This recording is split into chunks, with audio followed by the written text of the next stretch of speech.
Ya, Assalamualaikum warahmatullahi wabarakatuh. Perkenalkan, kami dari kelompok 7, Manajemen Agribisnis. Uh, mana pada hari ini kami akan memaparkan hasil presentasi kami melalui video recording ini. Semoga para penonton ataupun para penyimak video dapat memahami dan mengerti apa makna yang kami sampaikan. Mungkin bisa langsung di share screen.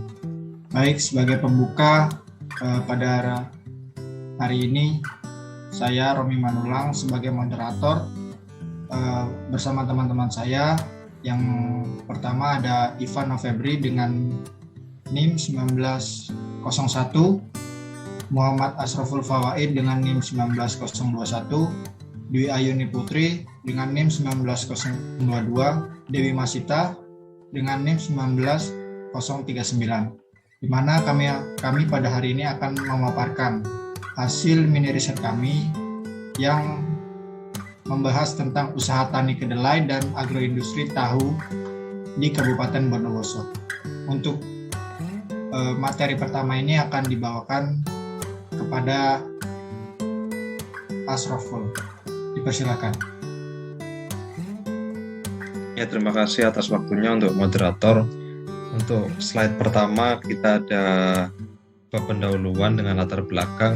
Untuk komoditas yang kita ambil sendiri itu merupakan komoditas kedelai yang merupakan salah satu komoditas yang termasuk dalam kacang-kacangan yang menjadi sumber dari protein dan minyak nabati dan berbagai macam bahan olahan bahan baku seperti tempe, tahu, oncom, dan kecap.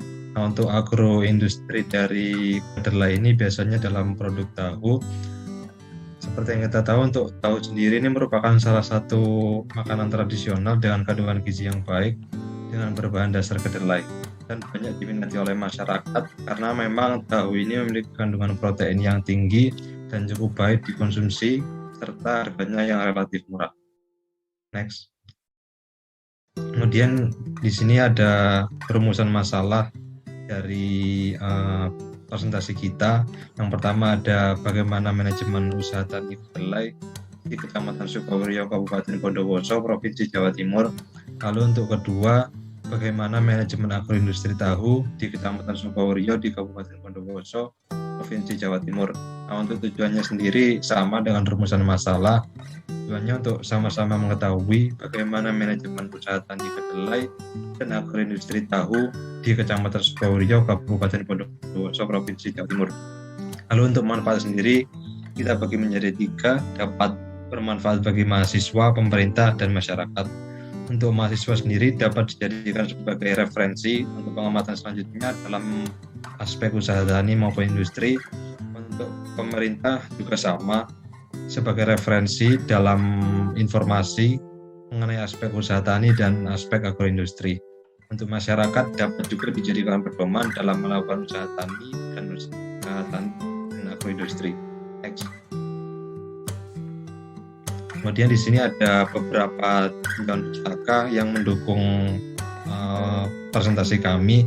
Ada 12 tinjauan pustaka mulai dari teori komoditas, teori usaha tani, teori agroindustri, teori manajemen on-farm dan off-farm, teori sumber daya manusia, teori teknologi, teori pemasaran, teori biaya pendapatan, teori analisis RC dan BC rasio, teori economic order quantity atau EOQ, dan yang terakhir ada teori reorder point atau ROP. Next. Untuk yang 2.1 dan 2.2 ini kebetulan ada teori komoditas dan teori usaha tani. Kalau menurut Fauziah dan DKK 2020, untuk kedelai sendiri merupakan salah satu komoditas kacang-kacangan yang unggul di Indonesia. Lalu untuk usaha tani berdasarkan KUKMA 2017, untuk usaha tani sendiri itu merupakan sebuah kegiatan yang di dalamnya terdapat banyak kegiatan mulai dari pengorganisasian, lahan, tenaga kerja, dan modal yang menghasilkan output pertanian. Dan usaha tani kedelai sendiri ini memiliki output produksi bagaimana semaksimal mungkin dan efektif serta efisien guna menghasilkan produk kedelai. Untuk slide selanjutnya bisa dilanjutkan oleh pihak yang bersangkutan. Next. Baik, selanjutnya yaitu 2.3, yaitu teori agroindustri.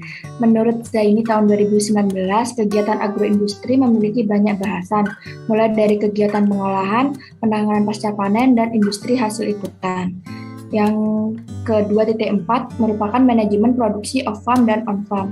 Menurut Bruce Lee tahun 2021, manajemen produksi on-farm merupakan suatu upaya penerapan dari fungsi-fungsi manajemen pada proses input bahan pertanian. Menurut Laksono dan kawan-kawan tahun 2020, manajemen produksi off-farm merupakan upaya penerapan fungsi-fungsi manajemen di luar lahan pertanian, yaitu pada penggunaan input produk pertanian.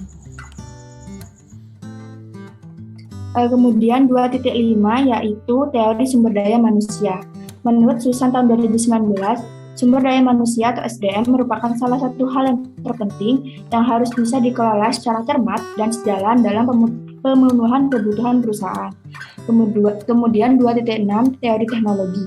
Menurut Budi Harto 2019, teknologi merupakan suatu sarana yang menyediakan kebutuhan yang diperlukan bagi manusia. Teknologi dapat membantu meningkatkan produktivitas pertanian, contohnya dengan menggunakan Internet of Things atau IoT. Kemudian 2.7 teori pemasaran. Menurut Nina dan kawan-kawan tahun 2019, pemasaran memiliki tujuan yaitu untuk mengembangkan dan memiliki hubungan dengan pelanggan untuk jangka waktu yang panjang dengan tujuan tertentu, sehingga masing-masing pihak dapat terpenuhi dan tercukupi. Kemudian 2.8 yaitu teori biaya dan pendapatan. Menurut Aditya dan kawan-kawan tahun 2018, pendapatan merupakan jumlah masukan yang didapat atas jasa yang diberikan oleh perusahaan, yang dapat meliputi penjualan produk dan atau jasa kepada pelanggan. Secara umum, biaya dapat dibedakan menjadi 3, yaitu biaya tetap, biaya variabel, dan biaya total. Kemudian 2.9 teori analisis RC ratio. RC ratio digunakan untuk mengetahui kelayakan dari usaha tani apakah layak atau tidak untuk diusahakan. Semakin besar nilai RC ratio, maka semakin besar pula keuntungan yang didapat menurut Hajar I dan kawan-kawan tahun 2019. Kemudian teori analisis BC ratio. BC ratio merupakan perbandingan dari total pendapatan dibagi dengan total biaya produksi menurut Bahtiar dan kawan-kawan tahun 2021. Kemudian 2.11 teori ekonomi order quantity atau EOQ, yaitu modal persediaan economic order quantity atau EOQ adalah jumlah pemesanan yang paling ekonomis dengan rumus Q sama dengan 2 kali S kali D per H, yang dimana D adalah penggunaan bahan baku per tahun, S biaya pesanan per tahun, dan H adalah biaya penyimpanan per unit. Kemudian 2.12 yaitu teori reorder point atau ROP. Menurut Rafliana dan Suteja tahun 2018, ROP juga dapat diartikan sebagai titik di mana harus diadakan pesanan lagi sedemikian rupa, sehingga kedatangan atau penerimaan material yang dipesan adalah dapat sampai pada tepat waktunya. Di mana rumus ROP sendiri ialah U kali L sama plus SS, di mana L adalah lead time atau waktu tunggu, sedangkan SS adalah safety stock atau persediaan pengaman, dan U adalah penggunaan bahan baku rata-rata per hari. Kemudian selanjutnya akan dijelaskan oleh Ivana Febri. Ya, selanjutnya yaitu pada bab 3 yakni gambaran umum. Pada 3.1 yakni gambaran umum on-farm komoditas kedelai pada usaha tani kedelai. Pada usaha tani komoditas kedelai ini bertempat di Dusun 5, Karangraja, Kabupaten Muara Enim dengan nama pemilik Bapak Rinto, berumur 53 tahun, pendidikan terakhir SMA sederajat. Bapak Rinto ini memiliki 2 pekerjaan dalam menangani usaha tani kedelainya. Tujuan dari usaha yang didirikan oleh Bapak Rinto ini adalah untuk memenuhi kebutuhan hidup dan keluarganya serta memperbaiki sifat fisik tanah di Karangraja, Kabupaten Muara Enim. Next. Pada 3.2 gambaran umum off-farm komoditas kedelai pada agroindustri tahu. Agroindustri yang didirikan oleh pemilik memiliki tujuan yaitu untuk menciptakan lapangan pekerjaan bagi masyarakat sekitar. Agroindustri tersebut tergolong dalam segala usaha menengah karena produktivitas perusahaan yang tidak terlalu banyak. Untuk pemasaran dilakukan dalam wilayah Kabupaten Bondowoso saja. Pemasaran di luar kota dilakukan di beberapa daerah kecil, serta tenaga kerja yang bekerja di pabrik tidak terlalu banyak. Pabrik tersebut tidak terdapat distributor karena rata-rata konsumen datang langsung ke pabrik untuk membeli tahu. Next. Nah, kemudian pada bab 4, yakni hasil dan pembahasan. Pada 4.1, manajemen on-farm komoditas kedelai pada usaha tani kedelai. Kegiatan usaha tani perlu adanya sebuah program atau manajemen dalam mengatur perencanaan sebuah kegiatan. Dan berikut merupakan fungsi manajemen agribisnis komoditas kedelai pada usaha tani kedelai. Pada 4.1.1, manajemen produksi usaha tani kedelai. Produksi usaha tani dimulai dengan mengolah lahan pertanian yang luasnya 1 hektar milik Bapak Rinto. Pengolahan lahan dilakukan oleh 2 orang pekerja dalam jangka waktu 1 minggu pekerjaan. Pembenihan dilakukan setelah lahan siap, sehingga setelah benih berumur 1 minggu, benih langsung disebar di lahan dengan jarak tanam 30 cm. Next.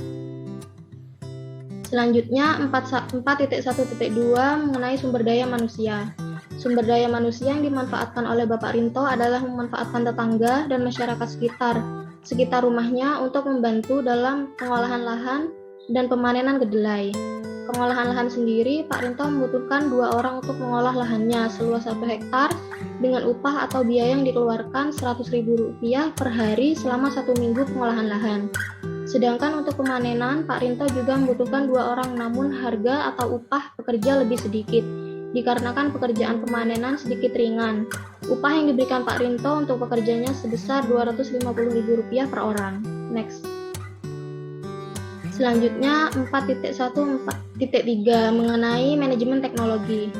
Ketika ingin ditanami padi, namun untuk pengolahan teknologi di usaha tani kedelai, pengolahan lahan dilakukan manual dengan menggunakan traktor hanya digunakan ketika pengolahan lahan untuk tanaman padi, dikarenakan pengolahan lahan padi tanah akan digenangi oleh air, sehingga memperberat pekerjaan jika menggunakan manual, sehingga menggunakan traktor. Sedangkan dalam pengolahan lahan kedelai, tanah yang kering atau digenangi oleh air, sehingga pengolahan lahan yang digunakan adalah manual, yakni dengan menggunakan cangkul dan penggaru tanah. Selanjutnya akan dijelaskan oleh Romi Manulang. Ya, selanjutnya 4.1.4 kelayakan usaha tani kedelai, di mana output dari kegiatan produksi sekali panen berkisar antara 1 ton tersebut dapat menghasilkan keuntungan total itu sekitar 9 juta setiap masa panen. Data-data tersebut didapat langsung oleh kelayakan usaha tani kedelai yang dilakukan Pak Rinto, di mana menggunakan rumus BC rasio dan juga dengan perhitungan BC rasio pada analisis usaha tani kedelai diperoleh hasil 1,8 yang menunjukkan jika usaha tani kedelai tersebut layak untuk diusahakan dan dikembangkan. Selanjutnya 4.1.5 pemasaran kedelai di Kabupaten Muara Enim. Pemasaran merupakan suatu proses sosial dan manajerial di mana individu-individu dan kelompok-kelompok memperoleh apa yang dibutuhkan dengan menciptakan dan saling melakukan tukar produk dan jasa. Berdasarkan bagan di samping menunjukkan saluran pemasaran yang terjadi di Kabupaten Muara Enim, yang merupakan jenis saluran pemasaran kompleks karena melibatkan lebih dari 3 pelaku pemasaran di dalamnya, menurut Asmarantaka 2014. Jadi next. Selanjutnya 4.2 manajemen of-farm komoditas kedelai pada agroindustri tahu. Pada 4.2.1 menjelaskan manajemen produksi agroindustri tahu di perusahaan kurma. Permasalahan yang dihadapi dalam persediaan bahan baku adalah keterlambatan dalam pengiriman kedelai yang dipesan sehingga memperlambat proses produksi. Solusi yang dilakukan oleh Bapak Jatmiko adalah menggunakan stok kedelai yang masih ada terlebih dahulu agar dapat memproduksi tahu. Biasanya pemesanan sampai pada 3 hari pengiriman. Karena kedelai yang dipasok berasal dari luar Bondowoso, sehingga pemesanan bahan baku menjadi lebih banyak jumlahnya agar dapat disimpan dan memenuhi kebutuhan pada saat produksi. Mungkin bisa dilihat di bagan di samping. Bisa di next. Selanjutnya 4.2.2 sumber daya manusia agroindustri tahu di perusahaan kurma. Perusahaan tahu kurma memiliki pekerja rata-rata berusia 25 sampai 55 tahun dan terdominasi oleh pekerja laki-laki. Pekerja terpilih sesuai dengan kemampuan dan keterampilan masing-masing di setiap tahapan pada pengelolaan tahu, sehingga proses kinerja pengelolaan tahu, kemudian keselamatan pekerja juga perlu dilakukan, yakni dengan memberikan pengarahan terhadap pekerja hal-hal yang harus diperhatikan dan juga hal-hal yang perlu diwaspadai dalam saat pekerjaan di pabrik, serta menyediakan pemeliharaan kesehatan tenaga kerja, yakni dengan menyediakan pelayanan kesehatan bagi tenaga kerja ketika terjadi kecelakaan dan dapat langsung ditangani, seperti menyediakan fasilitas P3K yang lengkap. Untuk selanjutnya bisa dilanjutkan oleh Dwi Ayuni. Baik, untuk selanjutnya yaitu 4.2.3 menjelaskan manajemen teknologi agroindustri tahu di perusahaan kurma. Perusahaan tahu kurma menerapkan teknologi modern, yakni pada proses pengolahannya sudah menggunakan alat semi modern karena proses pengolahan masih menggunakan teknologi manual seperti proses pemasakan kedelai hingga mendapatkan sarinya.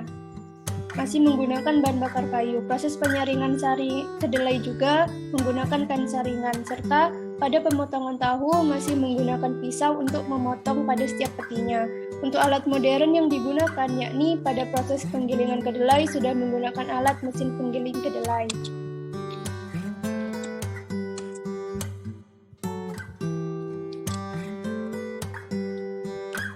Selanjutnya 4.2.4 analisis biaya dan pendapatan agroindustri tahu di perusahaan kurma. Output dari produksi tahu adalah sebuah produk tahu dengan satuan balok atau kotak. Dalam sehari-hari, rata-rata agroindustri tahu dapat menghasilkan 60 kotak tahu per hari dengan harga jual setiap kotaknya adalah Rp25.000. Total keuntungan dari penjualan tahu adalah 15 juta per hari. Data tersebut dapat langsung diolah untuk memperoleh data kelayakan usaha pada agroindustri tahu menggunakan rumus RC rasio dan diperoleh hasil 1,4 yang menunjukkan jika usaha tahu tersebut layak untuk diusahakan dan dikembangkan. Selanjutnya 4.2.5 pemasaran agroindustri tahu di perusahaan kurma. Pemasaran merupakan suatu proses sosial dan manajerial di mana individu-individu dan kelompok-kelompok memperoleh apa yang dibutuhkan dengan menciptakan dan saling melakukan tukar produk dan jasa menurut Carmini 2010. Strategi pemasaran sangat diperlukan dalam kegiatan agroindustri tahu guna mempermudah dalam proses distribusi untuk memperoleh profit. Berikut pola saluran pemasaran yang digunakan dalam memasarkan produk tahu agar dapat sampai ke tangan konsumen, yaitu dari produsen ke tengkulak hingga ke konsumen. Bab 5 penutup 5.1 yaitu kesimpulan. Yang pertama, kegiatan manajemen on-farm pada komoditas kedelai selama pengerjaan usaha tani, Bapak Rinto hanya dibantu oleh 2 tenaga kerja. 2 tenaga kerja memiliki tanggung jawab dalam membantu pelaksanaan usaha tani komoditas kedelai tersebut, dimulai dari penanaman bibit kedelai hingga proses pemanenan, penerapan fungsi-fungsi manajemen agribisnis. Yang kedua, kegiatan manajemen off-farm di perusahaan kurma yakni memproduksi tahu yang berlokasi di kawasan tengah kota yakni di Kelurahan Sukawiryo, Kecamatan Bondowoso, Kabupaten Bondowoso yang cukup menerapkan manajemen agribisnis. Penerapan konsep agribisnis off-farm perusahaan kurma menerangkan seluruh kegiatan yang dilakukan mulai dari yang pertama, persiapan bahan baku kedelai yang memiliki bentuk bulat kering, berwarna kuning agak kecoklatan dan kulitnya tidak berkeriput. Yang kedua, proses pengolahan kedelai mulai dari pencucian, perendaman, penggilingan, pemasakan, penyaringan, pencetakan dan pemotongan hingga proses pengemasan. Yang ketiga, kegiatan pemasaran produk dilakukan agar tersampaikan ke konsumen dilakukan melalui 3 pelaku pemasaran yakni mulai dari produsen, tengkulak hingga konsumen. Yang 5.2 yaitu saran, ada 3. Yang pertama, bagi pemerintah, khususnya dalam pengadaan kegiatan penyuluhan kepada petani untuk meningkatkan pengetahuan dan keterampilan khususnya pada penerapan teknologi dalam budidaya kegiatan usaha tani kedelai. Yang kedua, bagi pemilik usaha, dalam kegiatan off-farm sebaiknya dilakukan terus agar penerapan manajemen agroindustri dan konsep agribisnis perusahaan tahu dapat terus terlaksana sesuai dengan perencanaan. Yang ketiga, bagi masyarakat, adanya masukan berupa kritik dan saran dari masyarakat sangat penting dalam membangun perusahaan tahu baik dari segi on-farm maupun off-farm agar mendapatkan peningkatan produktivitas serta kualitas yang lebih baik lagi. Ya, terima kasih untuk teman-teman saya yang sudah memaparkan presentasi tentang kegiatan usaha tani dan juga agroindustri, usaha tani kedelai dan agroindustri tahu. Adapun kesalahan dalam kata-kata ataupun penyampaian presentasi kami meminta maaf. Cukup sampai di sini pertemuan kita hari ini. Mungkin semoga saja apa yang kami sampaikan dapat diterima dan dapat dimanfaatkan ilmunya. Kita sama-sama masih belajar dan juga masih banyak perlu pengetahuan lagi mendalam tentang ilmu manajemen ini. Terima kasih, saya tutup. Wabillahi taufiq wal hidayah. Wassalamualaikum warahmatullahi wabarakatuh.